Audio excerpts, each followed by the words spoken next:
सभी लोग अपने दोनों हाथ जोड़ेंगे, दोनों नेत्रों को बंद करेंगे, रीढ़ की हड्डी को थोड़ा सा सीधा करेंगे और परम पिता परमात्मा का स्मरण ओम नमः सिद्धेभ्यः।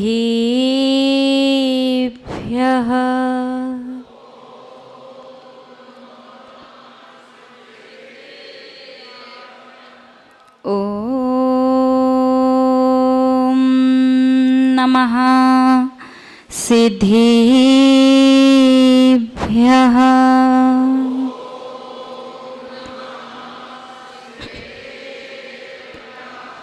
ओम नमः सिद्धेभ्यः।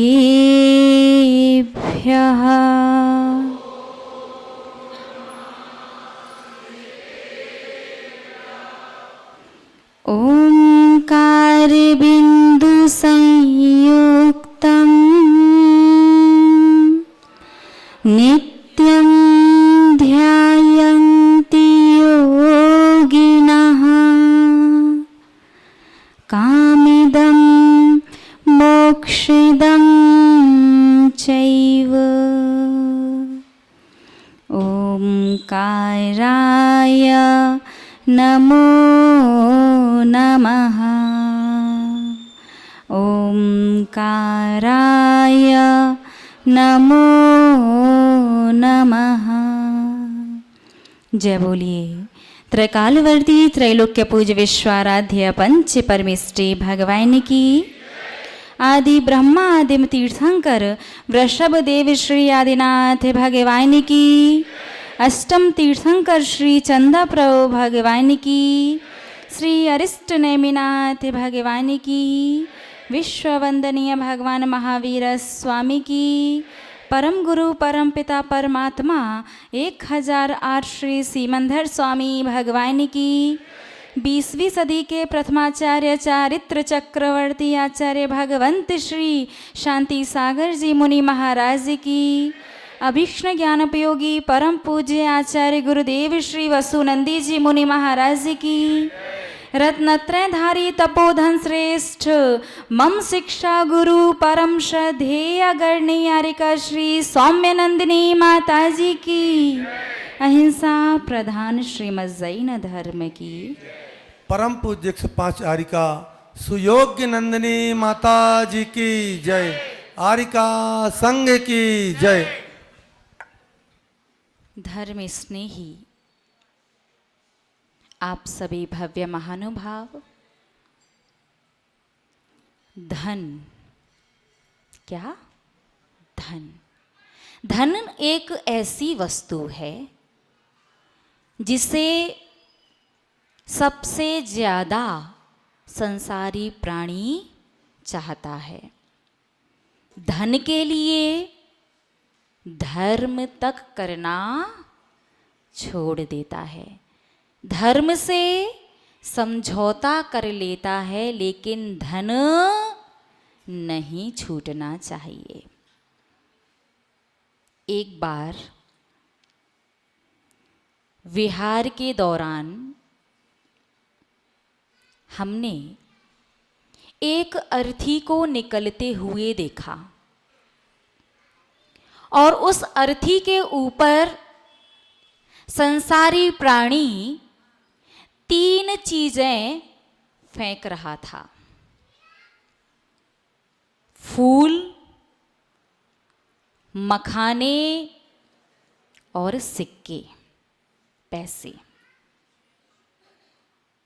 जिज्ञासा तो जिज्ञासा है, आ गई मन में कि आखिरकार संसारी प्राणी की अंतिम यात्रा में ये 3 चीजें क्यों फेंकी जाती हैं?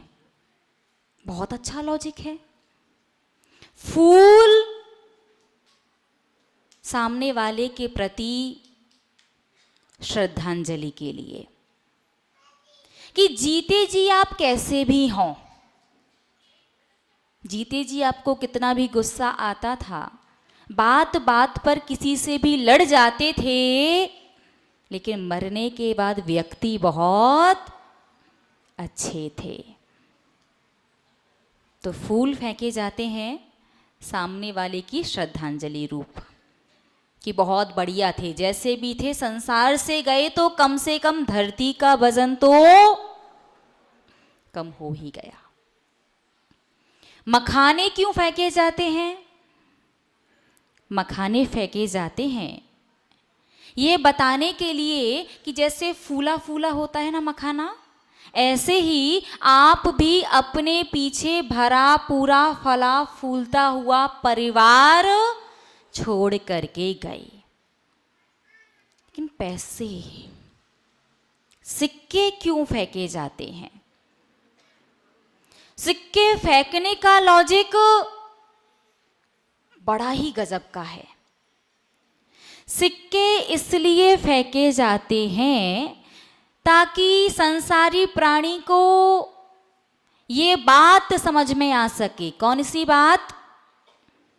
सिक्के फेंक करके पूरे दुनिया को, संसार को और उस मुर्दे को बताना चाहते हैं कि हे संसारी प्राणी, तू जिंदगी भर धन धन करता रहा, धन के पीछे तूने धर्म को छोड़ दिया और अब तुझ में ताकत हो तो एक भी सिक्का उठा के दिखा।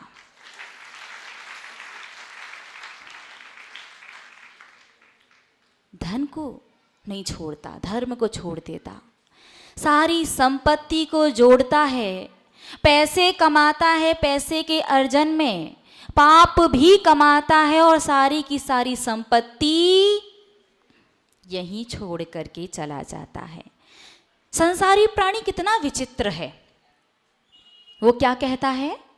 हम अपने लिए नहीं कमा रहे, हम तो अपने परिवार के लिए कमा रहे हैं, हम साथ में लेके कुछ भी नहीं जाएंगे। कमाल करते हैं, बिल्कुल साफ और सफेद झूठ बोल रहे हो। वो तो परभव में साथ ले जाने की व्यवस्था है नहीं तो छोड़ के जाना पड़ता है। यदि व्यवस्था हो तो एक पाई भी छोड़ करके नहीं जाओगे। पैसा आपने कमाया, संपत्ति आपने कमाई और पैसे कमाने में पाप भी आपने कमाया।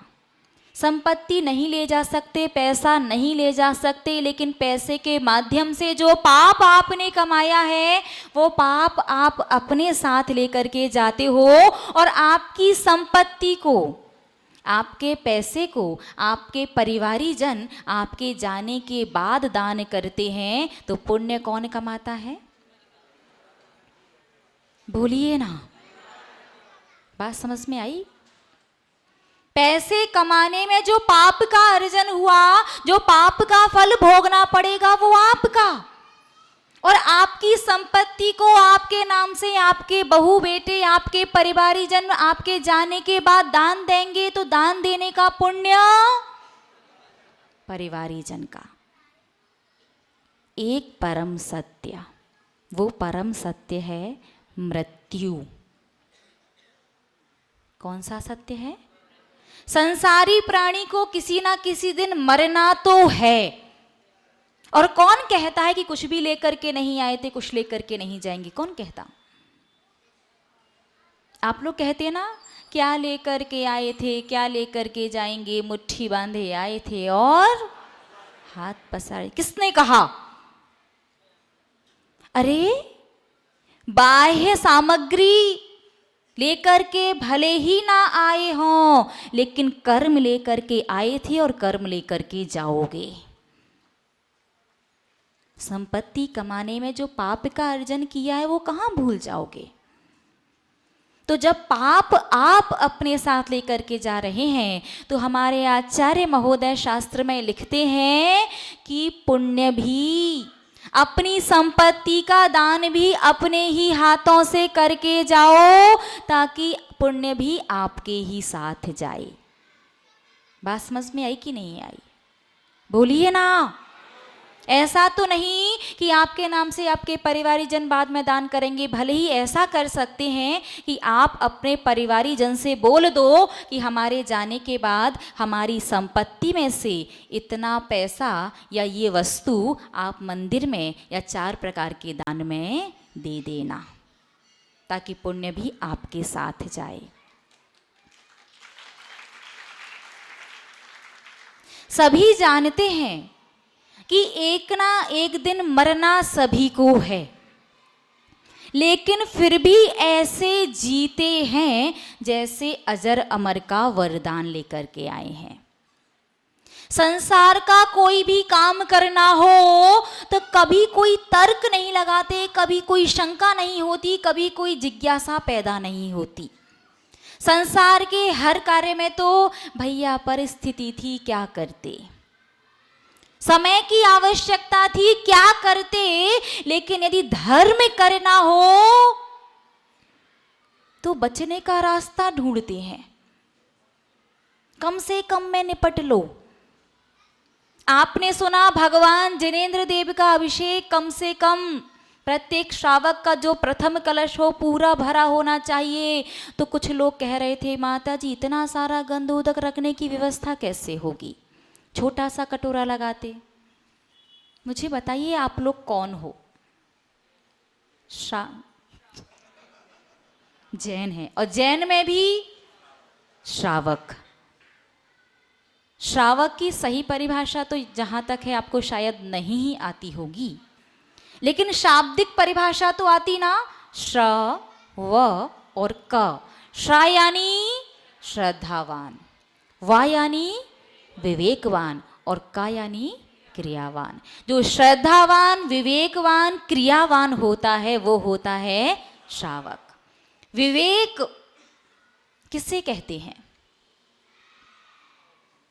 विवेक की परिभाषा देखो, हम तो साधु हैं, श्रावक तो आपने कहा ना श्रद्धावान विवेकवान क्रियावान, वो श्रावक। विवेक का मतलब ज्ञान अलग चीज है और विवेक अलग। जैसे सभी को ज्ञान है कि बूरा, घी और आटा, इन तीनों चीजों को मिलाकर के लड्डू बनाए जाते हैं। सबको ज्ञान है ना, बूरा, घी और आटा तीनों को मिलाकर के क्या बनाते हैं? लड्डू।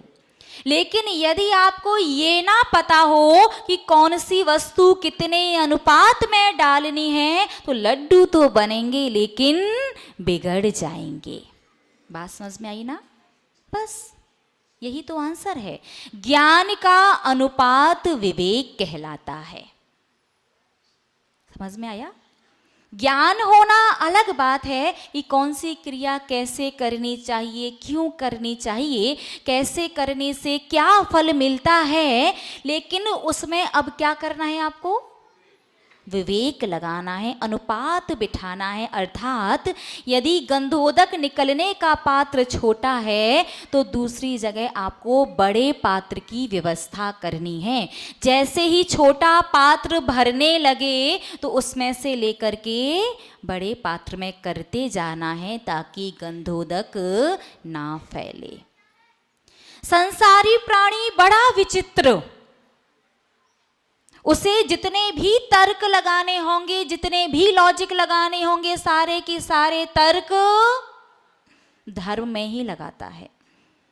फल भी चाहता है अच्छा अच्छा मिले और धर्म करना भी नहीं चाहता, सोचता है जितना संभव हो सके बच जाओ। आपने कहा कि आप जैन हैं, जैन का पहला कर्तव्य कौन सा है? नहीं, वो श्रावक का है। देव पूजा, गुरुपासना वो श्रावक के कर्तव्य है। जैन का प्रथम कर्तव्य भगवान जिनेंद्र देव के दर्शन करना। दर्शन तो करते हैं आप लोग, इसमें कौन सी बड़ी बात है? दर्शन तो करते हैं लेकिन बाहर की छूट है, परिस्थिति की छूट है।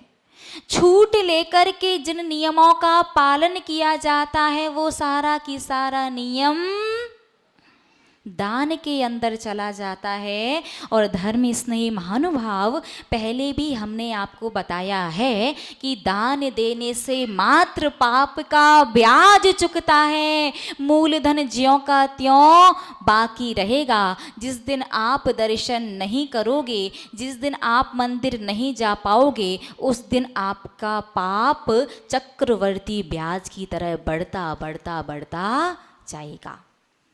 लेकिन परिस्थिति है, कई बार ऐसी जगह पहुंच जाते हैं जहां मंदिर ही नहीं होते, तो बिना छूट के नियम कैसे पलेगा। आपको याद हो तो आज से कुछ दिन पहले देव दर्शन के विषय में हमने आपको एक बात बताई थी, त्याग के बारे में, कि जीवन पर्यंत के लिए भी यदि कोई नियम लिया जाता है तो वो त्याग की श्रेणी में आता है, यदि उसमें कोई छूट ना हो तो। और त्याग से क्या होता है?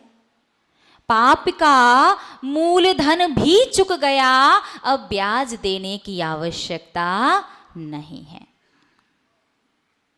तो मन में एक जिज्ञासा आई सभी लोगों के, जहाँ मंदिर नहीं है वहाँ हम बिना किसी छूट के कैसे देव दर्शन के नियम का पालन कर सकते हैं? जानते क्या आप लोग? नहीं जानते। जो प्रतिमाधारी श्रावक हैं, प्रतिमा तो समझते ना, 1 से लेकर के 11 तक जो होती हैं, प्रतिमाधारी श्रावक के लिए भगवान जिनेंद्र देव की प्रतिमा का दर्शन करना अनिवार्य है। वो यदि ऐसी जगह पहुंच जाते हैं जहां भगवान की प्रतिमा ना हो तो सूर्य में जिन बिंब की कल्पना करके वो पानी भी नहीं पी सकते। प्रतिमाधारी को तो उपवास ही करना पड़ेगा यदि दर्शन नहीं मिले तो। लेकिन आप कौन हैं? श्रावक। श्रावकों के लिए श्रावकाचार्य ग्रंथ के अंदर आचार्य महोदय ने लिखा है कि आप देव दर्शन का नियम बिना किसी छूट के जीवन पर्यंत के लिए लो। और यदि कभी ऐसी परिस्थिति में फंस जाओ कि जहां पर मंदिर ना हो, ऐसा नहीं कि आज मन नहीं हो रहा है, परिस्थिति क्या कि जहां पर मंदिर ना हो वहां पर 3 वस्तुओं में से कोई भी एक चीज छोड़ करके भोजन करो। 3 चीजें कौन कौन सी? दूध, दही और चावल। आपकी जो सुविधा बैठ जाए। दूध, बोलिए ना, दही और चावल, तीनों में से कोई भी एक वस्तु छोड़ करके आप भोजन ग्रहण करेंगे तो आपका देव दर्शन का नियम पूरा माना जाएगा। कहीं से कहीं तक कोई घाटा नहीं। कितनी बड़ी बात। लेकिन श्रावक के पास समय नहीं। थोड़ा ध्यान से सुनो, तीनों छोड़ देंगे कहने वालों, थोड़ा ध्यान से सुनो। आप बाहर कहीं गए हैं जहां पर मंदिर नहीं है, और देखो जब मंदिर नहीं है ऐसी जगह पर जा रहे हो तो ये तो पक्का है कि कुकर और गैस लेके तो आप नहीं जाने वाले श्रावक हो। तो कहाँ खाओगे? भोजनालय या रेस्टोरेंट, होटल जो भी होते हैं। तो ध्यान से सुनो, होटल रेस्टोरेंट की अधिकांश सब्जियों में दही और दूध की मलाई डाली जाती है, और जो आटा आता है ना मार्केट का आटा, उसमें चावल मिक्स होते हैं, है ना। तीनों छोड़ देंगे। उपवास मत करो, वहां जाकर के शेफ से पूछ लो, या फिर ऐसी चीज लो जिसमें वो चीज मिक्स ना हो। उसे तीनों चीज तो पॉसिबल हो तो बहुत अच्छी बात है, छोड़ दो। फल खा करके रहो, फल खा लो, पानी वगैरह पी लो। यदि तीनों चीजें संभव ना हो तो वैसे आचार्य महोदय ने तो 3 में से एक चीज, ध्यान रखना, आचार्य की आज्ञा कितने के लिए है? एक के लिए। और आप ज्यादा करना चाहते हो तो ये आपकी अतिरिक्त भक्ति है, बहुत अच्छी बात है, छोड़ देना। लेकिन आपको अपने देव दर्शन का नियम छूट के साथ नहीं लेना है, परिस्थितियों के साथ नहीं लेना है। किस प्रकार से लेना है कि मैं आज से जीवन पर्यंत के लिए भगवान जिनेंद्र देव का 24 घंटे में एक बार भगवान के दर्शन करने का नियम लेता हूँ। यदि कभी कोई ऐसी स्थिति या परिस्थिति बनती है जब मैं भगवान के दर्शन नहीं कर पाऊंगा तो मेरी छूट नहीं है, उस समय मैं दूध, दही या चावल 3 में से कोई भी एक वस्तु छोड़ करके भोजन ग्रहण करूंगा। बात समझ में आई ना? नियम कठिन है क्या? नहीं ले सकते क्या? छूट चाहिएगी क्या? बिल्कुल नहीं। छूट लोगे तो कहां पहुंच जाओगे? दान में। और बिना छूट के लोगे तो त्याग के अंदर आओगे। हाँ, देव दर्शन, देव यानी देवाधिदेव, जो वीतरागी, सर्वज्ञ और हितोपदेशी हैं, उनका दर्शन ही देव दर्शन कहलाता है। आपने यदि कभी ध्यान दिया हो तो सम्मित शिखर जी में जो चौपड़ा कुंड पर भगवान पार्श्वनाथ का मंदिर बना है वो लगभग 45-50 साल पुराना है, उससे पहले नहीं था। वो मंदिर क्यों बनाया गया जानते हैं आप लोग? क्योंकि पहले के समय श्रावक जब शिखर जी के पर्वत की वंदना करने जाता था, रात्रि में चढ़ता था 2-3-4 बजे और पूरी वंदना करके नीचे आकर के ही जल वगैरह ग्रहण किया करता था। लेकिन धीरे धीरे जैसे जैसे समय व्यतीत हो रहा है वैसे वैसे शारीरिक शक्ति कमजोर होती जा रही है। बहुत सारे लोगों का देव दर्शन का नियम है तो रात्रि में 2-3 बजे तो कोई मंदिर खुला मिलेगा नहीं, और पूरी वंदना करते करते शाम के 4 बज जाते हैं तो प्यासा रहना किसी किसी के लिए संभव नहीं होता। तो ध्यान दीजिएगा, चरणों के दर्शन करके भी देव दर्शन का नियम पूरा नहीं होगा, शिखर के दर्शन करके भी देव दर्शन का नियम पूरा नहीं होगा। शिखर में यदि प्रतिमा रखी हुई हैं, लगी नहीं, रखी हुई हैं प्रतिष्ठित, तो उनके दर्शन करके नियम पूरा हो सकता है। मान स्तंभ में भगवान विराजमान है, उनके दर्शन करके नियम पूरा हो सकता है। लेकिन देव दर्शन का नियम बिना प्रतिमा के दर्शन के पूरा नहीं होगा, इसलिए चौपड़ा कुंड पर मंदिर बनाना पड़ा। ठीक है ना? इसके बाद एक और प्रश्न आता है कि श्रावक भगवान की अभिषेक और पूजन करने आने से पहले नहा धो करके आता है, और नहाते धोते समय बहुत से लोग क्या करते हैं? सेविंग वगैरह बनाते ना, बनाते कि नहीं बनाते? बहुत सारे। और बहुत से लोग नाखून भी काट करके फिर नहा लेंगे। बाल काटने का और नाखून काटने का भी सूतक लगता है, जानते हैं आप लोग?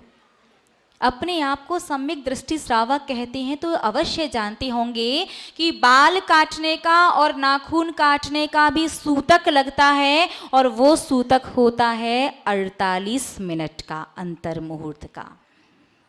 यदि आप मंदिर में आने के ठीक पहले बाल या नाखून काट करके आते हैं तो 48 मिनट तक आप ना तो द्रव्य चढ़ा सकते हैं ना भगवान का अभिषेक कर सकते हैं। ध्यान रखना। बात समझ में आई? पक्का? अब कोई शॉर्टकट तो नहीं चाहिए, धर्म में हमेशा चाहिए होता है सरल से सरल रास्ता बता दो। ये जानने के बाद भी कि मृत्यु परम सत्य है, आज वो मरा है, कल हमारा नंबर आएगा। संसार में इतने प्रकार से पाप कर रहे हैं, कितने प्रकार से? 540 प्रकार से। कितने प्रकार से पाप कर रहे हो? 540 प्रकार से पाप कर रहे हो, और धर्म मुझे 50 प्रकार से गिना दो। 50 प्रकार तो छोड़ो, 15 प्रकार। अभिषेक, पूजन, शांति धारा, श्री जी की प्रतिमा का चरण स्पर्श करना, शास्त्र स्वाध्याय करना, दान देना, पानी छानना, रात्रि भोजन नहीं करना, देव दर्शन करना, जमीकंद का त्याग, जाप लगाना, प्रवचन सुनना स्वाध्याय की चीज में आ जाएगा, और आहार देना, साधु का विहार करवाना, वैयाव्रती करना। हाँ, सागर वाले कह सकते क्योंकि 365 दिन उन्हें साधु मिल जाते हैं, ये चीज सागर वाले कह सकते, मोरा जी वाले तो कह ही सकते हैं। इसके बाद चलो 15 तो हो ही गए, इसके बाद इतना सा धर्म करके आपको लगता बहुत बड़ा काम कर लिया, और पाप कितनी प्रकार से कर रहे हो? 540 प्रकार से पाप कर रहे हो। इसलिए जितना ज़्यादा से ज़्यादा हो सके धर्म करते रहना चाहिए। कभी कभी अपने मन को, अपने दिमाग को ये मत समझाओ कि ये चीज़ हम हमेशा से करते आ रहे हैं। क्या हमारे बड़े बुजुर्ग गलत थे? बहुत से लोग कहते हैं ना हमारे पिताजी भी करते थे, पिताजी के पिताजी, उनके पिताजी। क्या बुजुर्गों की परंपरा गलत है क्या? बहुत से लोग कहते ना, बोलिए ना, आप लोग भी कहते क्या? कुछ लोग कहते ओल्ड इज गोल्ड। क्या कहते? Old is gold. बहुत बढ़िया, चलो दवाई जितनी पुरानी, खाओगे क्या? एक्सपायर होने के बाद खाओगे क्या? क्यों? अभी तो आपने कहा old is gold. Expiry date 4 बार चेक करते। अगस्त में एक्सपायर होने वाली है तो 2-4 अगस्त तक खा लेना, नहीं 1 अगस्त से 31 जुलाई से ही बोलिए ना बंद। क्यों? अभी तो आपने कहा ना ओल्ड इज गोल्ड, मतलब ओल्ड इज गोल्ड का सिद्धांत हर जगह नहीं लगता। आपने कहा आपके बड़े बुजुर्ग, क्या वो गलत थे? गलत नहीं हो सकते, वो तो बहुत समझदार थे, निश्चित रूप से समझदार थे। तो एक बात बताइए, आपके बड़े बुजुर्ग तो चूल्हे पर खाना बनाते थे, आपके घर में गैस कैसे आई? आपके बड़े बुजुर्ग तो बैलगाड़ी वगैरह से चला करते थे, आपने 2 व्हीलर 4 व्हीलर क्यों खरीदी? आपके बड़े बुजुर्ग, ईमानदारी बताना, कौन कौन व्यक्ति अपने पिताजी की सलाह से व्यापार करता है? ईमानदारी। व्यापार में क्या कहोगे? यदि पूरी बात आपकी मानने बैठ गए तो जमाना बदल गया है। पिताजी कहेंगे हाथ से जो अकाउंट्स हैं, लेखा जोखा जो भी है, बही खाता बनाओ, सारा काम हाथ से पेन कॉपी पर करो। करोगे क्या? जमाना बदल रहा है। व्यापार में जमाना बदल रहा है, जमाने के हिसाब से चलना पड़ेगा। जो चीज उनके समय पर उपलब्ध नहीं थी लेकिन आज उपलब्ध है, तो सोच हमें उसी प्रकार से बनानी होगी। तो धर्म में सिद्धांत क्यों नहीं लगाते? धर्म तो क्योंकि पता है ना, बड़े बुजुर्गों वाला हम बचपन से कर रहे हैं तो कहीं ना कहीं आदत बन गई है, वो हाथ अपने आप ऐसे पहुंच ही जाता है। मन कहीं भी हो, क्रिया तो होती ही रहती है, क्योंकि उनके समय पर उतने साधु संतों का सानिध्य, उतने ग्रंथों का पठन पाठन उपलब्ध नहीं था। तो उन्हें जैसा सिखाया, जैसा बताया, उनका हो गया। लेकिन आपका नहीं चलेगा। बात समझ में आ रही है ना? आज प्रचुर मात्रा में जिनागम उपलब्ध है, लेकिन आपको संकलित ग्रंथ नहीं पढ़ने हैं, आपको पढ़ने हैं 15वीं शताब्दी तक के आचार्यों के मूल ग्रंथों को, ताकि भ्रम और भ्रांति पैदा ना हो। लोग मंदिर में जाते हैं धर्म करने के लिए, मंदिर में जाते हैं अपने अनिष्ट, अशुभ और अमंगल से बचने के लिए, लेकिन ना जाने मंदिर में जाकर के कितनी अमंगलता कर लेते हैं।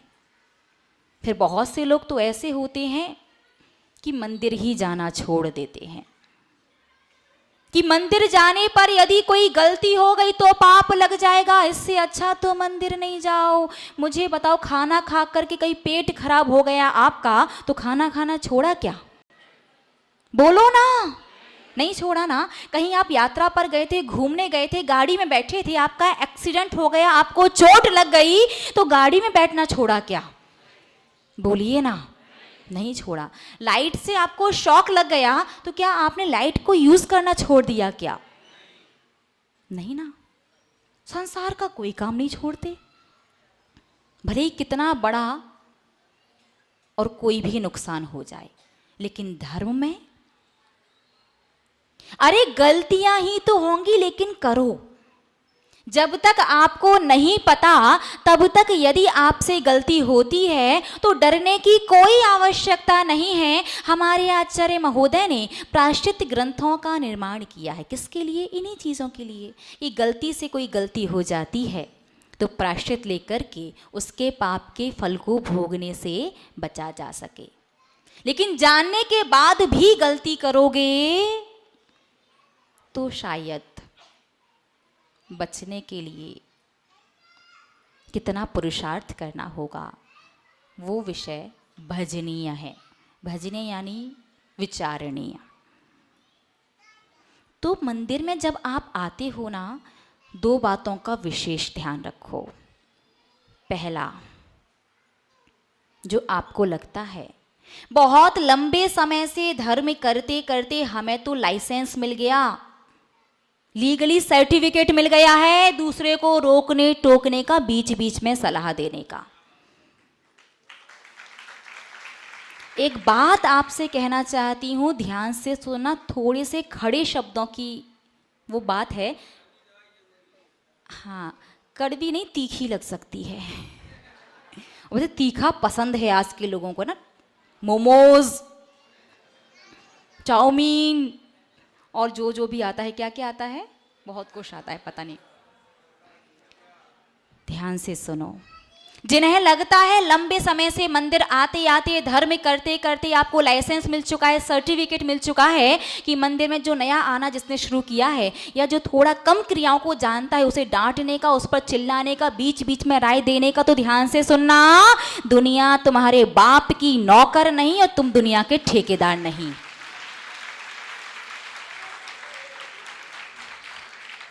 आज युवा वर्ग बड़ा प्रसन्न है। बात समझ में आई? दुनिया तुम्हारे बाप की नौकर नहीं और तुम दुनिया के ठेकेदार नहीं। तुम्हारे बाप की नौकर मतलब, अब इसे थोड़े सॉफ्ट लैंग्वेज में समझते हैं। यदि आपका कोई नौकर होगा, आप उसे सैलरी देते हैं, तो वो आपकी हर एक बात मानेगा और हाँ जी कहेगा। लेकिन दुनिया आपके बाप की नौकर नहीं है, तो सब लोग आपकी बात मानेंगे जरूरी नहीं है। इसलिए सब पर जबरदस्ती अपनी सलाह, अपनी मर्जी और अपना ज्ञान थोपना बंद कर दो। और दूसरी बात, आप दुनिया के ठेकेदार नहीं। सबको सुधारने का जिम्मा ले रखा है आपने, किसने दिया? पहले स्वयं को देखो, स्वयं क्या कर रहे हैं। यहां तो आंखों से अभिषेक देख रहे हैं, मुंह से पूजन पढ़ रहे हैं, हाथों से द्रव्य चढ़ा रहे हैं और कानों से अगल बगल वालों की बातें सुन रहे हैं, है ना? और फिर, और उसमें भी पूजन पढ़ते पढ़ते पता चल जाए सामने वाले ने कुछ गड़बड़ कर दी, तो पूरी दुनिया का ठेका हमारे पास ही है। ये पंचम काल चल रहा है। चौथे काल में भी, तृतीय काल के अंत में भी भगवान आदिनाथ अरिहंत होने के बाद भी अपने पोते मारीची को नहीं सुधार पाए। फिर क्या आप अपने आप को तीर्थंकर से बढ़ के मानते हो? हरकतें तो वो ही कर रहे हो। तो ध्यान रखना, प्यास लगी है तो लोटा छान करके पी लो, प्यास बुझ जाएगी। पूरा कुआं छानने बैठ गए, जीवन भर यहाँ छानो वहाँ पानी धीरे धीरे करके समय बीतेगा और अनछना होता जाएगा। ना तो कुआं छनेगा ना कभी प्यास बुझ पाएगी। बात समझ में आई ना? तो आज से बिल्कुल नियम बना लो कि जब तक कोई हमसे आकर के पूछेगा नहीं तब तक हम किसी को चला करके सलाह देंगे नहीं, क्योंकि फ्री की सलाह की वैसे भी कोई वैल्यू नहीं होती। क्या आपकी कोई सेल्फ रिस्पेक्ट नहीं है क्या? बोलिए ना, नहीं है क्या? इतना मंद स्वर है, कहाँ है? मंदिर में तो आपने साइड से रख दी। एक सेल्फ रिस्पेक्ट कैसी होती है आप देखो। इस सभा में कोई एक व्यक्ति ये कह दे कि मेरे सिर में दर्द हो रहा है, 50 डॉक्टर तैयार। कोई कहेगा, अच्छा एक भैया कह रहे मती नहीं हो रहा, नहीं नहीं ये एग्जाम्पल है, 50 लोग तैयार, डॉक्टर बन जाएंगे। विक्स लगा लो, बाम लगाओ, ये काढ़ा पी लो, सिर बांध लो, जाकर के सो जाओ, ये खा लो, ये कर लो, ये कर लो और ये कर लो। वो व्यक्ति बात मानेगा क्या आपकी? नहीं मानेगा। फ्री की सलाह दे रहे, कोई वैल्यू नहीं, कान से मक्खी की तरह उड़ा देगा। और वहीं जब डॉक्टर या वैद्य के पास जाएगा 200-500 रुपये देगा, फिर उससे मांगेगा कि अब बताओ सिर में दर्द हो रहा क्या करो। डॉक्टर कहेगा बस आपको विक्स लगानी है, उसकी सलाह मानेगा कि नहीं? बात समझ में आ गई? ये होता है सेल्फ रेस्पेक्ट डॉक्टर की।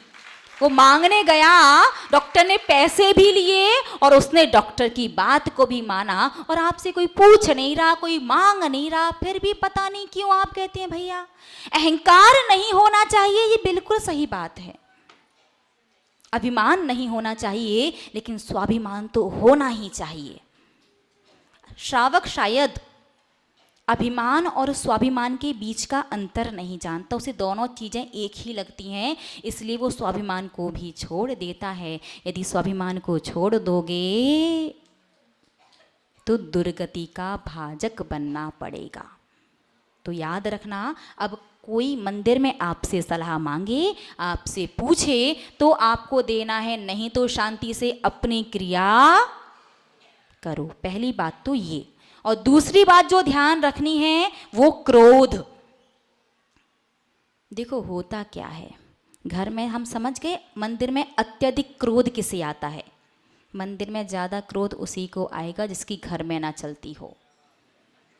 अब देख लो, हम कुछ नहीं कह रहे कि घर में तो कोई सुनता नहीं, नाती पोता बहू बेटा पलट करके 4 बातें सुना देते हैं। श्रीमान जी श्रीमती जी से कहो, उन्हें लगता है इनकी तो रोज की चिक है, रोज सुनाते रहते हैं, तो वो व्यक्ति आकर के सारी की सारी भड़ास मंदिर। अब देख लो भैया कौन कौन ऐसा है। हम कुछ नहीं कह रहे, हमने तो कुछ नहीं कहा, जो आचार्य ने कहा वो हमने आपको, देखो हम तो मीडिएटर हैं, आचार्यों की बातों को बस आप तक पहुंचा रहे हैं। तो सारा फ्रस्ट्रेशन, सारी भड़ास वो मंदिर में आकर के, आप समझो ऐसा कौन सा व्यक्ति है, तो उसे ना सहानुभूति होनी चाहिए। जो समझदार होगा वो क्रोध ना करेगा, और जो करे तो आप उसे सहानुभूति, भैया कोई बात नहीं, निकाल लेने तो। एक तो पहले का पाप कर्म का उदय है कि घर पर कोई सुनने वाला ना नहीं मिला, घर पर कोई इनकी बात मानने वाला नहीं मिला, ऊपर से मंदिर में आकर के भड़ास निकाल रहे, तो आगे इन्हें और कोई नहीं मिलेगा। तो यदि आगे भी आपको ऐसा ही सब कुछ चाहिए हो तो मंदिर में क्रोध करना, नहीं तो कितना भी क्रोध आए कहना रुक जा, अभी नहीं करेंगे, बाहर मिलेंगे तब देखेंगे। तो फिर तो ना रात गई बात गई, तो बात हो जाती है। बाहर कर भी लोगे तो उतना फर्क नहीं पड़ेगा, मंदिर में करो तो ध्यान रखना, एक तो पहले के कर्म का उदय, ऊपर से आगे के लिए और बांध लिया। तो मंदिर में 2 काम बिल्कुल मत करना। पहला वो ठेकेदारी वाला है ना, बीच बीच में बात बात पे टोकना और सलाह देना, बिना मांगे तो बिल्कुल नहीं देना, यदि अपना स्वाभिमान रखना चाहो तो। और दूसरी बात, मंदिर में क्रोध नहीं करना। कितना भी काम बिगड़े बिगड़ जाने दो, किसी से द्रव्य फैल जाए फैल जाने दो, अभिषेक का कलश गिर जाए गिर जाने दो, आपको किसने अधिकार दिया गुस्सा करने का? ठीक है ना। अब जो व्यवस्थापक हैं, जो कमेटी है जिसे पूरे समाज ने चुना है नेतृत्व करने के लिए, यदि व्यवस्थापक कोई व्यवस्था बनाते हैं, यदि कभी उन्हें आवश्यकता पड़े तो थोड़े से शब्दों को संभाल करके उनके लिए थोड़ी सी छूट है, लेकिन मर्यादा का ध्यान रखना। ऐसा ना हो कि भगवान के सामने ही आप सामने वाले की पूरी, कि वो कल से ही सोचे कि व्यवस्थापक बना के ठेकेदार बना दिया क्या। तो जो व्यवस्थापक हैं, जो मंदिर कमेटी होती है, उनके पास अधिकार है, अथॉरिटी है कि यदि वो स्ट्रिक्ट नहीं होंगे, वो सख्त नहीं होंगे, तो लोग तो उनके सिर का तेल पहुंच के ले जाएं। क्या बात है, एक भाई बड़ी खुश, सिर का तेल ही तो पूछा है, आजकल लगाते ही नहीं है, फैशन में है ना। तो व्यवस्थापक कमेटी वाले थोड़े से सख्त हो सकते हैं, लेकिन वो भी शब्दों का थोड़ा सा भगवान के मंदिर में ध्यान रखें, बाकी बाहर जो भी करना है वो करते रहें। इस प्रकार से यदि आप धर्म करेंगे तो निश्चित रूप से जीवन में समस्याएं तो कम आएंगी ही आएंगी, लेकिन आगे चल कर के दुर्गति का भाजक भी नहीं बनना पड़ेगा। तो एक प्रश्न का जवाब हम और दे देते हैं। स्त्री वर्ग जो हैं, यदि वो शांतिपूर्वक और बहुत सारे काम ना करते हुए सिर्फ दोनों आंखों से भगवान जिनेंद्र देव का और मन में उत्साह और प्रसन्नता के साथ हाथ जोड़कर या ताली बजाते हुए अभिषेक देखेंगी, तो वो ऐसे पुण्य कर्म का अर्जन करती हैं जो पुण्य कर्म आगे चल कर के स्त्री पर्याय को छेद करने का निमित्त मिला देता है। स्त्री पर्याय छेदने के लिए सबसे प्रबल निमित्त है आरिका बनना। हम समझ गए, आप लोग सागर वाले हो, इसीलिए आचार्य परमेश ने लिखा, देखो गढ़नी आरिका सौम्य नंदिनी माता जी का संग सागर जाएगा। वहां की सारी स्त्रियां एक ही बात, सारी श्राविकाएं एक ही बात कहना चाहती हैं, माता जी गलती हमारी नहीं आपकी है। आपकी गलती है कि आप आज से 20 साल पहले नहीं आई, 20-25 साल पहले आई होती तो हम सब आरिका ही बन जाते। सच में हम लेट आई, हमारी गलती। अब आरिका नहीं श्राविका बन गए हैं, तो अब ऐसा मार्ग बताओ जो आचार्य ने लिखा हो कि आगे चल करके पुरुष पर्याय मिले और निर्वाण की प्राप्ति हो जाए, स्त्री पर्याय पुनः पुनः ना मिले। तो स्त्री पर्याय को छेदने के निमित्त का पुण्य का अर्जन किससे हो सकता है? भगवान जिनेंद्र देव का अभिषेक श्रद्धा विनय उत्साह के साथ देखने से, ना कि कान से अभिषेक, मुख से पूजन, कान में चुगली और हाथ से द्रव्य। और पुरुष वर्ग के लिए भी, उन्हें तो स्त्री पर्याय छिद गई क्या? अभी मिली नहीं है, इसका ये आशय बिल्कुल भी नहीं है कि आगे नहीं मिलेगी। इसलिए कोई बात नहीं,